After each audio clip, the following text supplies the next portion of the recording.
আসসালামু আলাইকুম সবাইকে। অনেক দিন পর একটা লং ভিডিও নিয়ে চলে আসলাম, অ্যাজ আপনারা আমার লং ভিডিও অনেক বেশি পছন্দ করেন। So here it is. আজকের ভিডিওটা ছিল পুরো দোস্তর খাওয়া দাওয়ার একটা ভিডিও। আমরা কি কি খেয়েছি, কোথায় খেতে গিয়েছিলাম, কারা কারা খেতে গিয়েছিলাম, সেটা নিয়ে থাকছে আজকের ভিডিওটা। আজকের ভিডিওতে যত ধরনের খাবার দাবার সব আমাদেরকে ট্রিট দিয়েছে আমার একমাত্র ননদ। আপনারা আমার কম বেশি অনেক ভিডিওতে দেখেন আমি কিন্তু অনেক বেশি ফুডি। তার উপর যদি নতুন নতুন রেস্টুরেন্টে ঢু মারা হয় তাহলে তার কোনো কথাই নেই। নাম দেখে কিন্তু বুঝে গেছেন আমরা কোথায় গিয়েছিলাম। হ্যাঁ, গিয়েছিলাম আমরা রুটিওয়ালাতে। যাওয়ার আগ পর্যন্ত এই প্লেসটা নিয়ে আমার কোনো আইডিয়া ছিল না, কিন্তু আমরা সবাই গিয়ে তো পুরো অবাক হয়ে গেছি। একটা বিন্দু জায়গা নেই যে আমরা বসবো কোথাও। আমার ননদের শ্বশুরবাড়ি এবং বাপের বাড়ি সব আমরা গিয়েছিলাম, সাথে আমার ছোটো খালা শাশুড়িরাও ফুল ফ্যামিলি ছিল। তো বুঝতেই পারছেন অনেকজন মানুষের ব্যাপার, আমাদের তো একটা ছোট টেবিলে হবে না, আমাদের 2-3টা টেবিল লেগেছে পুরা। চলেন দেখাই খাবারের আইটেমের মধ্যে আমরা কী কী নিয়েছিলাম। আমরা মোটামুটি রুটিওয়ালার সবগুলি ফেমাস আইটেমই ট্রাই করেছি। শুরু করেছিলাম ওদের স্পেশাল পেশওয়ারানি বিফ দিয়ে, তারপর ছিল বাটার চিকেন, নিহারি, রুমালি রুটি, বিফের আরেকটা স্পেশাল আইটেম, ওটার নামটা আমার মনে পড়ছে না। এই যে দেখেন বিফের কালারটা কি, আর সবগুলো রান্না মনে হচ্ছিল একদম হোমমেড রান্না, এত পিওর আর এত রিফ্রেশিং। খাবারগুলি বাচ্চারাও একদম অনায়াসে খেতে পারছিল। রুমালি রুটির সফটনেসটা আর থিকনেসটা একদমই সুন্দর ছিল।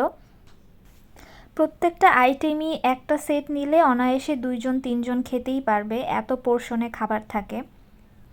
আমরা যেহেতু এখানে অনেক মানুষ ছিলাম তাই আমরা খাবার খুব বেশি হিসাব করে নিয়েছিলাম যাতে কোনো খাবার ওয়েস্টেজ না হয়।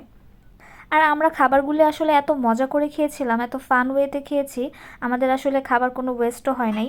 আর ওয়েস্ট হওয়ার কোনো চান্সেসও নাই, কারণ আপনি চাইলে পার্সেল করেও নিয়ে যেতে পারবেন বাসায়। আমি এখানে আপনাদেরকে দেখাচ্ছি যে মাংসের পিসগুলো কত সুন্দর সাইজের, আর আলুগুলো একদম মনে হচ্ছে বাটারি টাইপের, মুখে দেওয়ার আগেই মনে হচ্ছে গলে যাবে। নিহারির পিসগুলোও একদম ফাইন ছিল। অনেক জায়গায় খেয়েছিলাম যে সেখানে শুধু হাড্ডি পাওয়া যায়, কোনো নল্লিটা পাওয়া যায় না, বাট এখানে সবই আছে, খুবই ফ্লেভারফুল। প্রতিদিন আসলে বাসায় তো খুবই ঘরোয়া খাবার দাবার খাওয়া হয়, বাঙালি খাবার দাবার অ্যাজ ইউজুয়াল, বাট মাঝে মাঝে যদি আমরা টেস্ট বাডগুলি চেঞ্জ করে খাই তাহলে না আমরা আসলে খাবারের মজাটা বুঝব। যেমন এখানে আমরা যেই ডিশগুলি ট্রাই করেছি এই ধরনের ডিশগুলি বেশিরভাগ পাকিস্তানি বা ইন্ডিয়ান বেশি ফেমাস, তো এখন এগুলো বাংলাদেশেও খুব বেশি চলছে। এই যে আপনাদেরকে দেখাচ্ছি, দেখেন আলুটা মানে একটু চাপ দিলেই ভেঙে যাচ্ছে। আমার মনে হয় ওরা একবারে বসিয়ে আর কোনো নাড়াচাড়া করে না, একদম দমে রান্না করে। মাংসটাও এত সফট ছিল। এই যে এখন যেটা দেখাচ্ছি সেটা হচ্ছে বাটার চিকেন। এটা যে উপরে তেলটা দেখছেন এটা অ্যাকচুয়ালি তেল না, এটা পুরোটাই বাটার, আর এত ফ্লেভারফুল।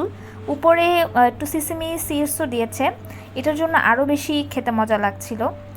তো সবশেষে এটা হচ্ছে আমাদের খালি, আমরা সবাই ইভিনিংটা খুব বেশি এনজয় করেছিলাম, অ্যান্ড লাস্টলি আমরা সবাই রিক্সা করে বাসায় চলে যাচ্ছিলাম। অ্যান্ড আজকের মতো এই পর্যন্তই। Thanks for watching. ভালো লাগলে একটা সাবস্ক্রাইব করে দিবেন।